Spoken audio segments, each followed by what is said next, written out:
इस मौके पर मैं अपील करूंगा, एक अपील ये है कि देखें हम तो यहाँ हैं, हम कुछ कर सकते हैं।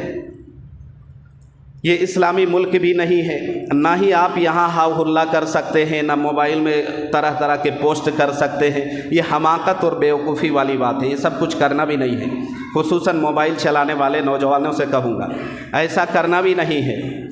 अगर आपके बस में कुछ है तो वो ये दो चीज़ें हैं। पहली चीज़ ये है कि इसराइल से बनी जितनी भी चीज़ें हैं, जो भी प्रोडक्ट, जो भी वहाँ से जो है ना मैन्युफैक्चरिंग हो के जो चीज़ें आम हो रही है, मुनस्सह शूद में है, दुकानों में, बाज़ारों में, हर जगह आम है, लोग धड़ल्ले से इस्तेमाल करते थे, उन तमाम चीज़ों का हम सोशल बाइकाट भी करें, हर एतबार हम बाइकाट करें, उसका खूब विरोध करें, हम उन चीज़ों को बिल्कुल भी इस्तेमाल ना करें।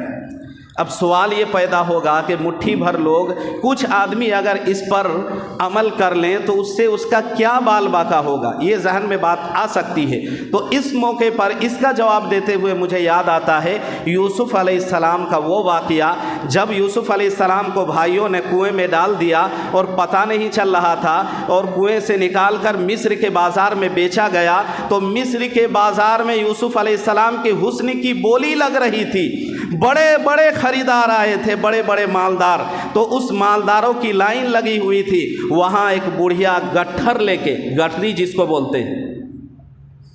गट्ठर लेके कुछ चीज़ें थी, वो लेके लाइन में वो भी खड़ी हो गई। तो कुछ लोगों ने कहा कि बूढ़ी अम्मा आप कहाँ इधर लाइन में खड़ी हो गई है, यहाँ तो वक्त के मिस्र के बड़े बड़े चौधरी, बड़े बड़े नवाब, बड़े बड़े रईस आए हैं यूसुफ अलैहिस्सलाम के हुस्न को ख़रीदने के लिए।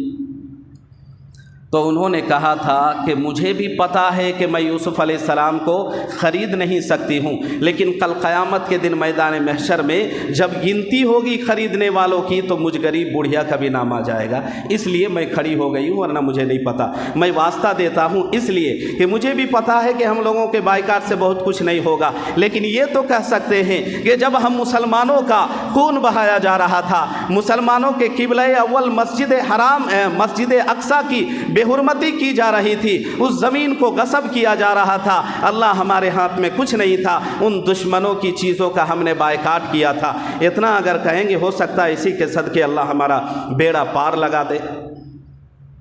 एक ये है, और दूसरी जो अहम अपील है वो ये है कि मुसलमानों के लिए कहा है सबसे बड़ा हथियार अद्दुआ सिलाहुल मुमिन, मुसलमानों का सबसे बड़ा अगर कोई हथियार है, आप किसी को बुरा भला ना कहें, आप सिर्फ दुआ करें अल्लाह से रो रो कर गिड़गिड़ा कर दुआ करें। अल्लाह वो ज़मीन, जिस ज़मीन में कभी हम उधर रुक कर के नमाज़ पढ़ते थे, अल्लाह वो ज़मीन जहाँ से मुक़द्दस जगह कुरान में उसका तज़किरा है, अल्लाह उस ज़मीन में और वहाँ के मुसलमानों को अल्लाह लाला किया जा रहा है, खून बहाया जा रहा है, वो ज़मीन छीनी जा रही है, हक तलफी की जा रही है। ए अल्लाह, तू ही हम सब का खालिक मालिक राज़िक है, तू ही ताकतवर है और तेरी ताकत के सामने किसी की नहीं चलती है। आप अपनी आँखों से रोकर गिड़गिड़ा कर आंसू बहा दे, कसम खुदा की किसकी आँख से निकली आंसू अल्लाह को पता है, कबूल हो जाए और अल्लाह तबारक व तआला उनका नेस्त नाबूद कर दे, ये अल्लाह जानता है।